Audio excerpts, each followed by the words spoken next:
माढा लोकसभा उमेदवारीमधून सुरू झालेला वाद आता भाजपची डोकेदुखी बनू लागला असून काल मोहिते पाटील यांच्या नाराजी नाट्यानंतर आज खासदार रणजित निंबाळकर हे आपली ताकद दाखवणार आहेत। आज खासदार रणजित निंबाळकर यांनी टेंभुर्णी येथील आमदार संजय मामा शिंदे यांच्या फार्म हाऊसवर सर्व लोकप्रतिनिधींची बैठक बोलावली असून यासाठी आमदार शहाजी बापू पाटील, दीपक आबा पाटील, आमदार जयकुमार गोरे, आमदार बबनदादा शिंदे उपस्थित झालेले आहेत। सध्या बैठक सुरू आहे। याशिवाय मोहिते पाटील यांच्या सर्व विरोधकांनीही हजेरी या बैठकीस आल्यानं मोहिते पाटील विरुद्ध निंबाळकर हा वाद भाजपासाठी डोकेदुखी वाढवणारा ठरणार आहे।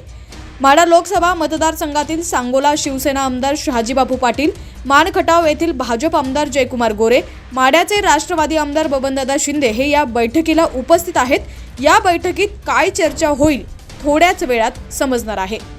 लोकसभा 2024 तसंच राजकीय घडामोडी पाहण्यासाठी HPN मराठी न्यूज चॅनलला सबस्क्राइब करा आणि बेल आयकॉनवर क्लिक करून नोटिफिकेशन्स मिळवा, जेणेकरून आमचे अपडेट्स लवकरात लवकर तुमच्यापर्यंत पोहोचतील।